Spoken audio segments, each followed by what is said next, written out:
Un cordial saludo a todos los oyentes de Radio María. Un día más, con la gracia del Señor, proseguimos el comentario del Catecismo de nuestra Madre la Iglesia. Estamos en la parte final de la segunda parte del Catecismo, valga la redundancia. La segunda parte del Catecismo nos habla de la liturgia y de los sacramentos. Y decía que estamos en la conclusión de esta segunda parte porque reserva, después de haber explicado sacramento, primero que es la liturgia y luego sacramento por sacramento, reserva una parte final para otras celebraciones litúrgicas y para las exequias. Dentro de estas otras celebraciones litúrgicas están los sacramentales que hemos explicado en programas anteriores, y hoy vamos a concluir con un apartado que dice la religiosidad popular. Son 3 puntos, del 1674 al 1676. Dice el primero: además de la liturgia sacramental y de los sacramentales, la catequesis debe tener en cuenta las formas de piedad de los fieles y de religiosidad popular. El sentido religioso del pueblo cristiano ha encontrado en todo tiempo su expresión en formas variadas de piedad en torno a la vida sacramental de la Iglesia, tales como la veneración de las reliquias, las visitas a santuarios, las peregrinaciones, las procesiones, el Vía Crucis, las danzas religiosas, el rosario, las medallas, etc. Bueno, por lo tanto, como veis aquí, el Catecismo de la Iglesia Católica, con ese equilibrio que le caracteriza, asume y ve también un signo de Dios en lo que se llama religiosidad popular, entendiéndolo como algo ligado, no desligado, ¿no?, de lo que es la liturgia de la Iglesia y los sacramentales. Ya sabemos que no se puede poner al mismo nivel una cosa y otra. Hemos distinguido también entre sacramentos y sacramentales. Y los sacramentos son aquellos que fueron instituidos por Jesucristo y por lo tanto son un conducto objetivo a través del cual Jesucristo nos da su gracia, ¿no?, y sale a nuestro encuentro de una manera muy objetiva, por caminos trazados por el propio Jesucristo. También están los sacramentales, que a diferencia de los sacramentos han sido instituidos por la Iglesia.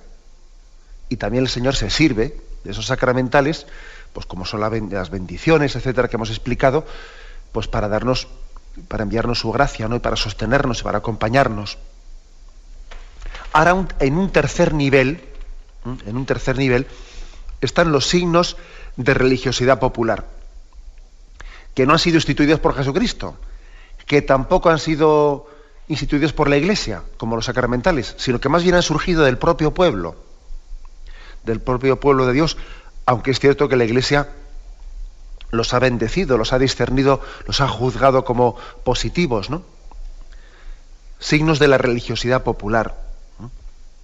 Porque es que el Espíritu Santo, ojo, el Espíritu Santo, esto siempre lo hemos afirmado los católicos, está actuando en todos y está inspirando también en el pueblo fiel, está inspirándoles pues formas concretas de comunión con lo sagrado, de comunión con nuestro Padre Dios, con Jesucristo, con el Espíritu Santo. El Espíritu Santo actúa no solo en la jerarquía, actúa en todos y cada uno de los bautizados, ¿no? Y la religiosidad popular es un buen ejemplo de ello. Por sus frutos los conoceréis, ¿no? Y entonces yo digo, me hago la siguiente reflexión: por sus frutos los conoceréis. Cuánta gente santa, cuánta gente buena y santa ha encontrado, pues en estos signos de devoción popular, de religiosidad popular, pues signos concretos para su conversión y para abrazar el Evangelio. Por sus frutos los conoceréis. Cuántas conversiones se han producido en procesiones, en peregrinaciones, a través de un signo, de una medalla religiosa, de una imagen, del Santo Rosario. de la visita a un santuario, es decir, cuántas conversiones. Por sus frutos los conoceréis. Por lo tanto, la religiosidad popular es un don del Espíritu a su Iglesia, porque el Espíritu Santo está actuando en el pueblo de Dios y también inspira y suscita muchas cosas, ¿no? No en contraposición, sino en prolongación de la liturgia de la Iglesia y de esos sacramentos y sacramentales. No en contraposición, sino en prolongación. Es bueno que el catecismo subraye y salga en defensa, ¿no?, de la religiosidad popular. Quizás ahora ya han pasado esos años, ¿no? Pero es que hay que reconocer que hace unos años, pues, pudo ocurrir, allá por los años 70, 80, que parece que en nombre de un puritanismo, pues así un poco, digamos, un puritanismo litúrgico, se pretendía despreciar todos los signos, o los signos de devoción, de religiosidad popular, diciendo que eran signos primitivos, que era una religiosidad poco purificada, poco madurada, poco bíblica, poco litúrgica, y entonces, por desgracia, muchos signos de la religiosidad popular fueron despreciados, ¿no?, cuando no ridiculizados o arrinconados. Incluso a veces se ha invocado, ¿no?, al Concilio Vaticano II. Yo creo que el pobre Concilio Vaticano II tiene que tener las espaldas muy anchas, porque todo el mundo que va a cometer alguna incorrección parece que pretende apoyarse en el Concilio Vaticano II, pero hombre, por Dios. Digo que muchos han pretendido apoyarse en el Concilio Vaticano II, pues diciendo, pues para justificarse en rechazar las devociones populares de religiosidad popular, diciendo que es un concilio que ha vuelto... Además, ¿cómo no va a ser así? Claro, ¿no?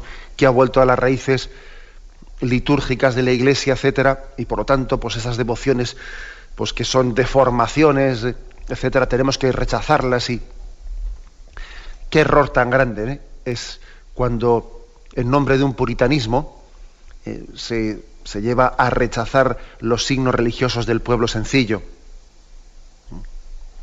Qué error tan grande es ese, ¿no? Y además qué fácil es quitar cosas. Hay que quitar novenas, hay que quitar no sé qué, hay que quitar procesiones, hay que quitar... Qué fácil es quitar. Qué fácil es quitar y luego qué poco se construye en vez de eso. Entonces yo creo que tenemos que, desde esta afirmación, ¿no?, del Catecismo de la Iglesia Católica, al punto 1674, tenemos primeramente que valorar la acción del Espíritu Santo en la religiosidad popular. ¿Que habrá luego que purificar cosas? Pues sí. ¿Que habrá que intentar integrarlas mejor en la liturgia de la Iglesia? Pues sí. Pero comenzando por apreciarlas y valorarlas, no por ridiculizarlas, y no por tener ese espíritu de a ver cuántas cosas soy capaz de quitar o de ridiculizar, etcétera, ¿no? Primero valorar, ¿no?, la acción del Espíritu y darse cuenta de que el pueblo de Dios, pues tiene una especie de instinto evangélico, instinto de creyente, cuando también, pues en el paso de los siglos se ha plasmado su fe en ese tipo de signos, ¿no? Vuelvo a leerlos, aquí los pone en este punto, tales como veneración de las reliquias. La veneración de las reliquias partió del pueblo de Dios. Fue un primer signo de la religiosidad popular. Los primeros cristianos guardaban reliquias de los mártires. Las guardaban porque entendían que en ellos estaban como las arras de un cuerpo que iba a resucitar. Veneración de las reliquias, visitas a santuarios. Ya sabemos que Dios está en todas partes, ya lo sabemos. Ya sabemos que no es necesario ir andando a Santiago de Compostela para encontrarse con el Señor, que el Señor está en el sagrario de mi parroquia. Sí, ya lo sabemos. Pero yo sí que necesito, yo sí que puedo necesitar un signo exterior para salir de mí mismo. Luego, no ridiculicemos tal cosa, ¿no? Procesiones. Pues ya sabemos también que puede existir, pues también un riesgo de que la religiosidad pierda lo interior y se quede únicamente en manifestaciones externas. claro que existe ese riesgo, pero del hecho de que exista ese riesgo, eso no quita que pueda ser positivo y que el Espíritu Santo pueda suscitar también una manera de dar testimonio de nuestra fe, expresándola también en esas procesiones. Y que la fe también crece expresándola. Y que la fe entra por los ojos, no solo por el oído, también por los ojos. En esas imágenes que mueven la piedad del pueblo, ¿no? O el Vía Crucis, o las danzas religiosas, ¿no? Es por mero folclore, o están movidas también esas danzas religiosas por un profundo sentido de fe.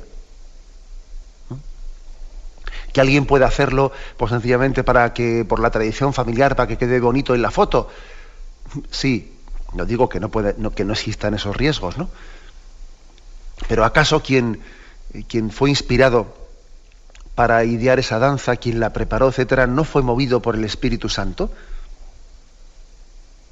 El rosario, las medallas, ciertas imágenes, etcétera. Todo esto entra dentro de lo que se llama religiosidad popular. Y aquí este punto del catecismo remite a unos pasajes de la tradición de la Iglesia del Concilio de Nicea y del Concilio de Trento, donde ya la Iglesia tuvo que enfrentarse, ya en tiempos de Nicea y después en el Concilio de Trento, tuvo que enfrentarse ya a distintas herejías, y especialmente los iconoclastas, que se llamaban, ¿no?, que rechazaban las sagradas imágenes, etcétera, como supercherías, ¿no? Bueno, pues vamos a leer alguno de estos textos que aquí nos remite el catecismo. Concilio de Nicea, los puntos 601 y 603, ¿no?, del Dezinger. Dice así: entrando, como si dijéramos, por el camino real, siguiendo la enseñanza divinamente inspirada de nuestros santos padres y la tradición de la Iglesia Católica, definimos con toda exactitud y cuidado que de modo semejante a la imagen de la preciosa y vivificante cruz han de exponerse las sagradas y santas imágenes, tanto las pintadas como las de mosaico y las de otra materia conveniente en las santas iglesias de Dios, en los santos vasos, en los sagrados vasos y ornamentos, en las paredes y cuadros, en las casas y caminos, las de nuestro Señor y Dios y Salvador Jesucristo, de la Inmaculada Señora, nuestra Madre Santa María, de los preciosos ángeles y de los santos, varones santos y venerables. Fijaros, ahora sigo leyendo, pero fijaros que ya existía una primera herejía de los iconoclastas que decían que la auténtica espiritualidad pues es aquella que no pretende traducir en imágenes aquello que es un misterio espiritual, y que por lo tanto no puede ser carnal, y que esas representaciones y supercherías del pueblo tienen que ser rechazadas, y que es una espiritualidad más pura la que rechaza las imágenes, ¿no?, y se queda en el espíritu puro. Estos eran los iconoclastas, y la Iglesia los condenó y defendió la fe del pueblo sencillo en esa necesidad que tenía de expresarse, de pintar, de modelar, de procesionar, etcétera, ¿no? Dice, porque cuanto con más frecuencia son contemplados por medio de sus representaciones en las imágenes, tanto más se mueven los que éstos miran al recuerdo y deseo de los originales y a tributarles el saludo y adoración de honor. No ciertamente la latría verdadera, que según nuestra fe solo conviene a la naturaleza divina, sino que como se hace en la figura de la preciosa y vivificante cruz, con los evangelios y con los demás objetos sagrados, se les honre con la ofrenda del incienso y de luces, como fe piadosa costumbre de los antiguos. Es decir, dice, ojo, ya sabemos que nosotros no veneramos una imagen de escayola o de madera cual si fuese de naturaleza divina, no se nos ocurre, pero sí como un signo de esa presencia de Dios.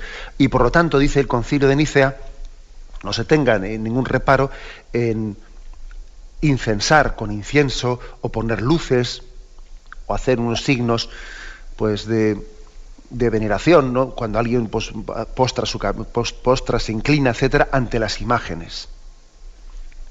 El Concilio de Nicea pues salió en defensa de la religiosidad popular También lo hace, más tarde, lo hace el Concilio de Trento. Fijaros qué dice. Enseñen también que deben ser venerados por los fieles los sagrados cuerpos de los santos y mártires y de los otros que viven con Cristo, pues fueron miembros de Cristo y templos del Espíritu Santo, que por él han de ser resucitados y glorificados, y por los cuales hace Dios más beneficio a los hombres, de suerte que los que afirmen que a las reliquias de los santos no se les debe veneración ni honor, o que ellas de otros sagrados monumentos son honrados inútilmente por los fieles, y que en vano se reitera el recuerdo de ellos con objeto de impetrar su ayuda, deben absolutamente ser condenados, como ya antaño se les condenó, etcétera, etcétera. Es decir, el Concilio de Trento vuelve a condenar, vuelve a rechazar pues esos ataques contra la religiosidad popular, ¿no? Ese desprecio de las reliquias, de las imágenes, de los signos con los que el pueblo también ha percibido pues esos signos del amor de Dios, ¿no? En consecuencia, ¿no? Y aquí nos afianzamos en este primer punto. En el Catecismo de la Iglesia Católica reconoce que el Espíritu Santo está actuando, ¿no?, en todos los miembros de la Iglesia, y que también los signos de piedad popular, de religiosidad popular, son un signo suscitado por el Espíritu Santo, y que por lo tanto a la Iglesia Madre, a la Iglesia jerárquica también le corresponde custodiar, y no despreciar, ¿no?, custodiar, y que tenemos que tener mucho cuidado y tener cierta prevención contra a veces expresiones de ridiculización de la religiosidad popular, que es verdad que tendrá que ser purificada, pero que primero tiene que ser valorada, para luego poder ser convenientemente purificada. Tenemos en este programa de explicación del Catecismo de la Iglesia Católica, continuamos con el punto 1675, dentro de este apartado de la religiosidad popular. Dice así: estas expresiones prolongan la vida litúrgica de la Iglesia, pero no la sustituyen. Aquí ahora se incluye un texto del Concilio Vaticano de la Constitución sobre la liturgia, Sacrosanctum Concilium.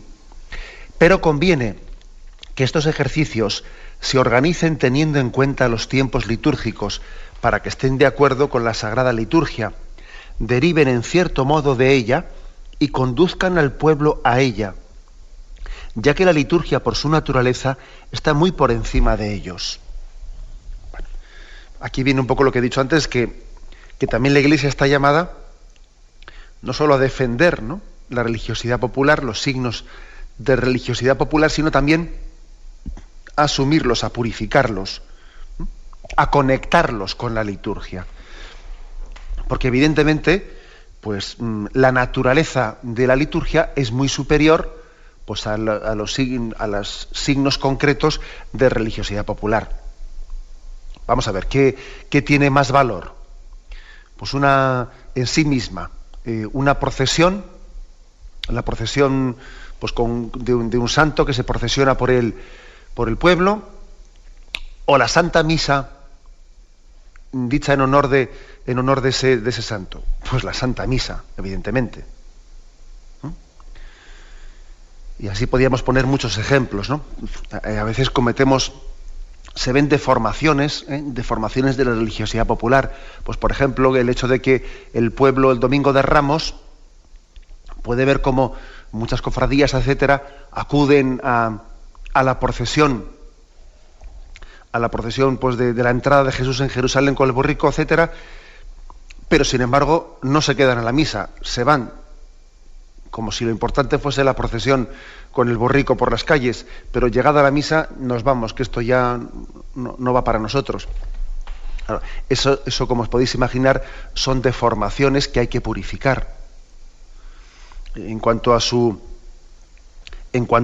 naturaleza, es infinitamente, ¿no?, más valiosa pues la liturgia en sí misma, que está instituida en último, digamos, de una manera directa, ¿no?, por Jesucristo, que los signos de la religiosidad popular, que aunque están inspirados, pues tienen que tener esa mediación de purificación y de integración en la liturgia.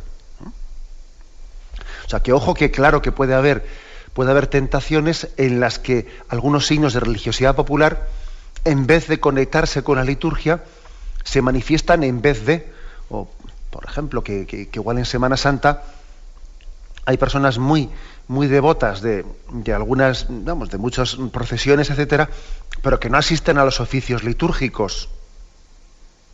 Y eso, como os podéis imaginar, no tiene sentido. No tiene sentido que alguien sea pues muy piadoso y muy seguidor de algunas costumbres, pero que no valore el confesar y comulgar por Pascua de Resurrección. Pues ahí algo está fallando. Esas tradiciones que esa persona de religiosidad popular que está cultivando no están bien engarzadas. Falta algo. Esto es lo que la Iglesia Madre tiene que hacer. Tiene que, pues como buena madre, hacer entender a sus hijos que esos signos de devoción popular tienen que ser conectados con la liturgia y tienen que ser como una prolongación de la liturgia, una extensión de la liturgia, que cuando dice el sacerdote podéis ir en paz, no es vete que ya ha terminado, sino que es vete y prolonga, sé testigo fuera también de estas paredes de este templo, ¿no? Con tus formas de expresión también personales, ¿no? Y populares de este misterio que aquí es celebrado, pero no en vez de, sino además de.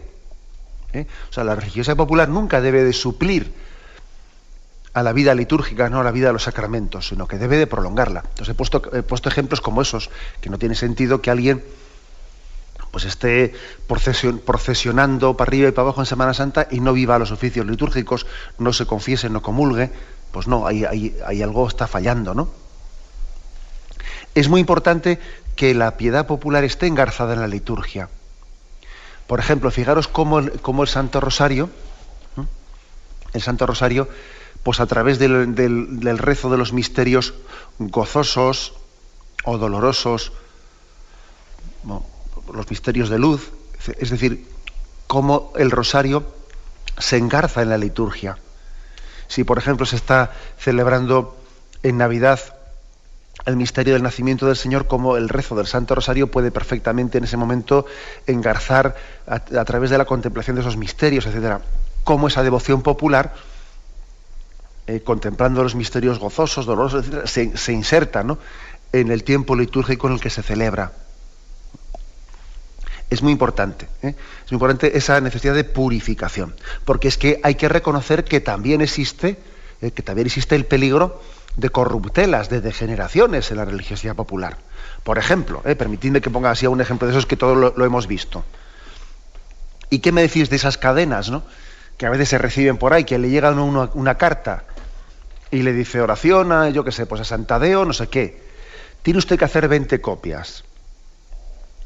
Porque hubo uno que rompió la cadena, que esta cadena viene desde no sé dónde, rompió la cadena y mira, tuvo un accidente y luego se quedó ciego y su hijo después se quedó paralítico y no sé qué. Sin embargo, el que escribió las 20 cartas y las mandó le tocó la lotería y esto y lo otro y lo otro. Y dice, no, pero hombre, eso evidentemente no es religiosidad popular, sino que es una degeneración de la religiosidad popular. Eso es una mera superstición, una superchería que ha degenerado. Y a la Iglesia Madre también pues le toca desenmascararlo y denunciarlo y decir, mira, coge esa carta, rómpela, tira la papelera y vamos, y corta rápidamente con eso, ¿no? Pero sin embargo, pues bueno, pues existe ese peligro de que la religiosidad popular tenga esa degeneración, y por eso la Iglesia Madre, apreciando la religiosidad popular, debe de purificarla y entroncarla con la liturgia. No hay mejor método para purificar la religiosidad popular que unirla a la liturgia, conexionarla con la liturgia propia que celebra la Iglesia, conexionarla. Y bueno, y fijaros cómo, por ejemplo, se conexiona, que igual se celebra la Santa Misa en honor pues de lo que fuese, ¿no?, pues de San Ignacio, lo que sea, y al finalizar la Santa Misa, el sacerdote da a besar una reliquia de ese santo. Fijaros cómo se ha conexionado una cosa con la otra. La veneración de las reliquias proviene, pues es una iniciativa del pueblo de Dios, pero que la Iglesia ha ligado a la liturgia y la da a besar de esa forma, ¿no?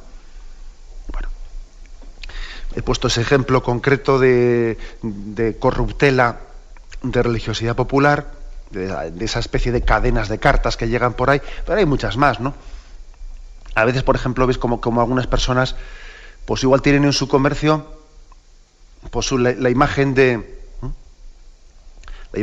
un santo y ves tú que le ponen perejil y no sé qué. Y bueno, vamos a ver si puede ocurrir que ciertas cosas, cuando se desligan también de un sentido sano de fe, puedan llegar a ser un poco degeneraciones. Degeneraciones el que alguien pues le esté dando pues una cierta veracidad al que hasta San Pancracio en un comercio le tienes que poner perejil para que el negocio te vaya bien. Pero hombre, vamos a ver, ¿no? Como nos podemos imaginar, eso también es una cierta degeneración de una religiosidad popular. Hay que ponerle perejil a San Pancracio para que el negocio vaya bien. Pero hombre, también, por lo tanto, es necesario, ¿no?, que estemos siempre volviendo a las fuentes litúrgicas, a las fuentes bíblicas, para que esa religiosidad popular sea integrada, ¿no?, en su justa medida y en su justo discernimiento. Dice que aquí este punto que hemos leído, que deben de derivar de la liturgia y conducir a la liturgia. La religiosidad popular, ¿no?, deriva de la liturgia y conduce a ella. Es una buena forma, por lo tanto, de discernir y de purificar en aquello que sea necesario. Bien, tenemos un momento de reflexión y continuamos enseguida.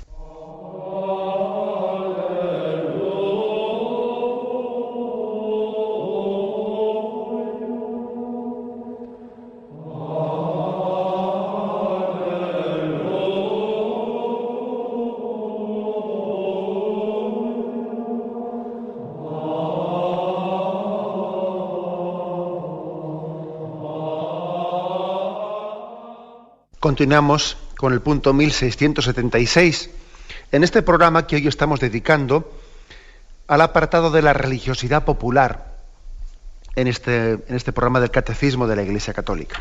Pues bien, este punto 1676, con el que concluimos, dice así: se necesita un discernimiento pastoral para sostener y apoyar la religiosidad popular, y llegado el caso, para purificar y rectificar el sentido religioso que subyace en estas devociones y para hacerlas progresar en el conocimiento del misterio de Cristo. Su ejercicio está sometido al cuidado y al juicio de los obispos y a las normas generales de la Iglesia. Es importante esto porque pudiera parecer, bueno, pues como estos signos de devoción popular han surgido del pueblo, pues entonces esto no tiene que ver nada con la jerarquía y por lo tanto aquí no entra el discernimiento de la Iglesia. No, eso no es verdad. Los obispos no están únicamente para discernir y para gobernar pues a todo lo referente al clero. No, señor. Están para gobernar pues a todo el pueblo de Dios. Y por lo tanto también ellos tienen el cometido. Pues el cometido de los obispos, de los sucesores de los apóstoles, es también el de discernir, gobernar, apoyar, tutelar y también purificar o corregir, llegado el momento, pues las desviaciones de la religiosidad popular. Todos somos Iglesia y por lo tanto esa tarea de los obispos de gobernar se refiere a toda la Iglesia, no únicamente a una parte de ella. Bueno, pues dicho eso, aquí el Catecismo nos trae un texto del documento de Puebla. Puebla fue pues una asamblea del año 1979 de Hispanoamérica, de la Iglesia hispanoamericana, latinoamericana, en la que todos los obispos de Hispanoamérica pues se reunieron pues para de alguna manera tener pues unas pautas comunes pastorales, ¿no?, en torno a la evangelización de Latinoamérica. Y aquí hay un hermoso número referido a la religiosidad popular que aquí cita el Catecismo de la Iglesia Católica. Y dice así: la religiosidad del pueblo, en su núcleo, es un acervo de valores que responde con sabiduría cristiana a los grandes interrogantes de la existencia. Por tanto, primera afirmación, ¿no? Sabiduría cristiana. Y la sabiduría cristiana está reflejada en la religiosidad popular. Bueno, la sapiencia popular católica tiene una capacidad de síntesis vital. Así, conlleva creadoramente, la segunda afirmación, por lo tanto, es síntesis. Síntesis de esta especie de binomios, ¿no? Síntesis, y así conlleva lo humano y lo divino, Cristo y María, espíritu y cuerpo, comunión e institución, persona y comunidad, fe y patria, inteligencia y afecto.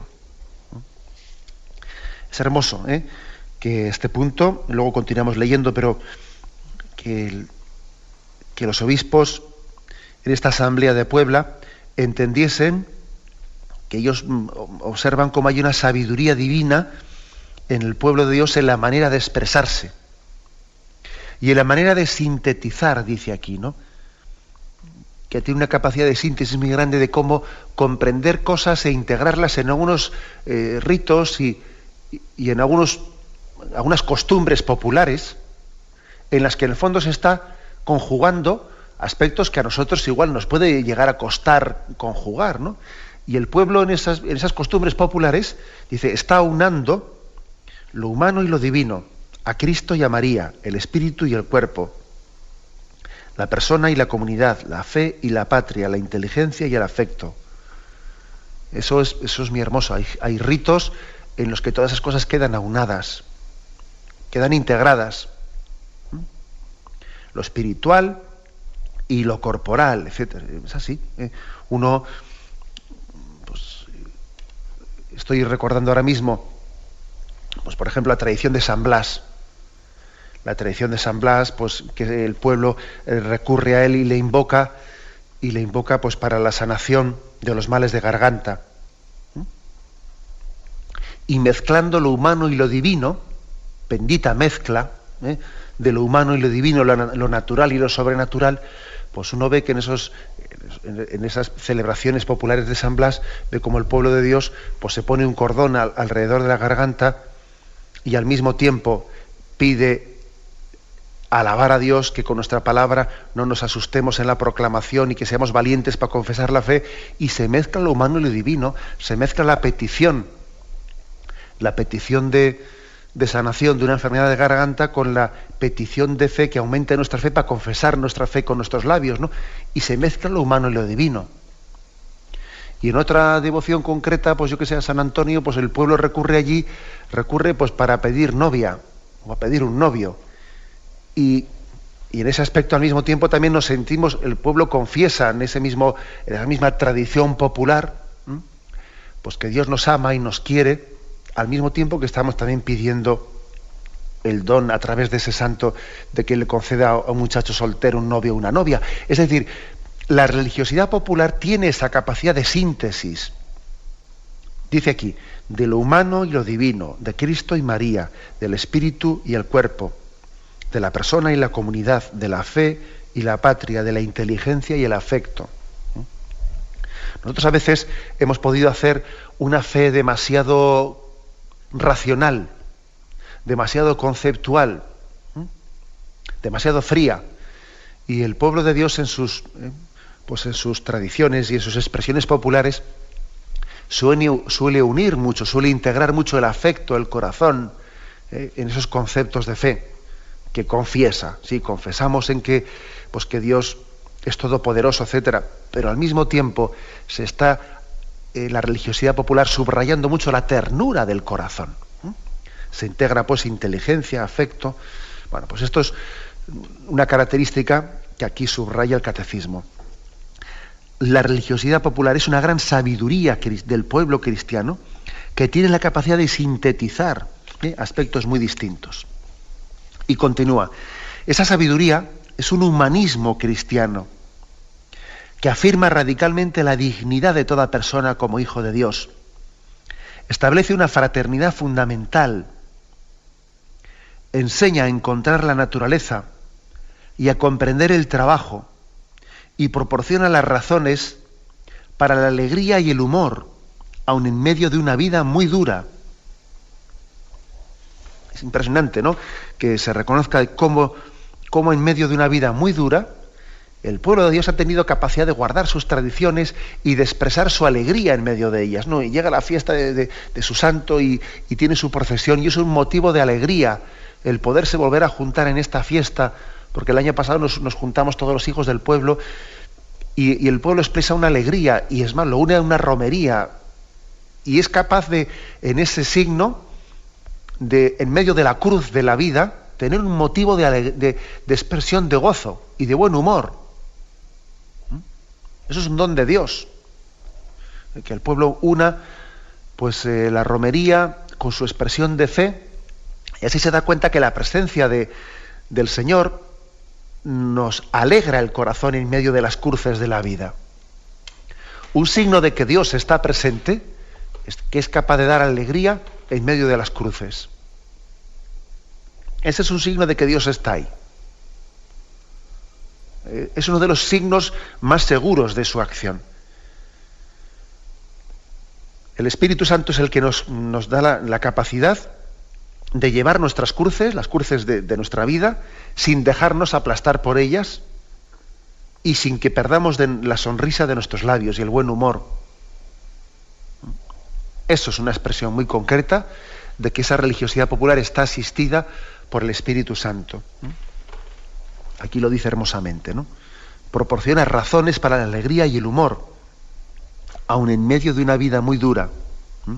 Subraya la fraternidad fundamental, porque es cierto que estas devociones populares, especialmente cuando se manifiestan en cofradías, en hermandades, etcétera, subrayan la fraternidad. Subrayan que todos tenemos la misma dignidad como hijos ante Dios, que todos caminamos juntos. Y continúa este punto. Esa sabiduría es también para el pueblo un principio de discernimiento, un instinto evangélico por el que capta espontáneamente cuándo se sirve la Iglesia del Evangelio y cuándo se lo vacía y asfixia con otros intereses. O sea, aquí esta asamblea conocida como el Documento de Puebla llega a hablar de la religiosidad popular como un instinto evangélico. Instinto evangélico que es capaz, en base al cual podemos discernir qué es conforme también, ¿no?, al Espíritu y qué es contrario a él. Porque fijaros que en Hispanoamérica ha habido, desde que se elaboró este documento, un ataque tremendo de las sectas. Y hay muchas naciones en las que el avance de las sectas ha sido grandísimo en estos años. Y bueno, pues hay que decir que las sectas, en su avance, esas sectas especialmente de corte evangélico, etcétera, estas sectas se caracterizan por un desprecio muy grande de la religiosidad popular. Claro, se pueden agarrar algunos casos concretos en los que evidentemente hay corruptelas, ¿no?, y degeneraciones de la religiosidad popular, se pueden agarrar a ello pues para hacer una especie de ridiculización del catolicismo.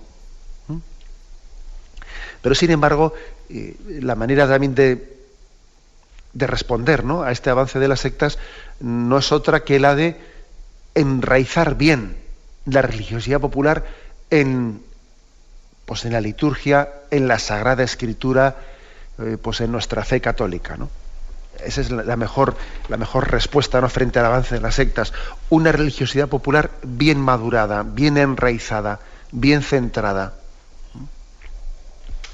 Y además ocurre, es que es así, que ese avance de las sectas está exigiendo a sus seguidores, a aquellas personas que se integran pues en esas sectas, que rompan sus raíces. Claro, al cortar con la religiosidad popular, también supone que los miembros que se van integrando en las sectas estén perdiendo, o sea, se estén de alguna manera desinculturizando, ¿no? En vez de inculturizarse, en vez de estar metidos en las tradiciones de su pueblo, bueno, pues están desarraigando de ello, ¿no?, y teniendo unas raíces que pueden ser más, pues yo qué sé, ¿no?, importadas de Norteamérica o de donde fuere, frente a una religiosidad católica que se ha caracterizado siempre por esa capacidad de inculturizarse y de hacerse presente en las tradiciones religiosas populares de cada lugar. Bien, pues este es el punto con el que queremos concluir, el punto 1676, con el que se concluye lo que podríamos llamar la religiosidad popular. Tenemos que pedirle al Señor la gracia de que todos estos signos que hemos visto pues, en el seno de nuestras familias, en el seno de nuestros pueblos, de las tradiciones en los barrios, etcétera, que sean todos ellos integrados, sean conectados, ¿no?, con la liturgia de la Iglesia. Y por eso creo que muy sabiamente, pues el Catecismo de la Iglesia Católica ha querido, al finalizar pues esa explicación de qué es la liturgia y qué son los sacramentos, ha querido también al final hablar de la religiosidad popular. En este capítulo, en el capítulo de la liturgia, de los sacramentos y los sacramentales. Sí, Señor, porque precisamente tiene que ser una expresión popular de esa vida divina expresada en la Sagrada Liturgia. Bien, tenemos el tiempo cumplido. Me despido con la bendición de Dios Todopoderoso. Padre, Hijo y Espíritu Santo, descienda sobre vosotros. Alabado sea Jesucristo.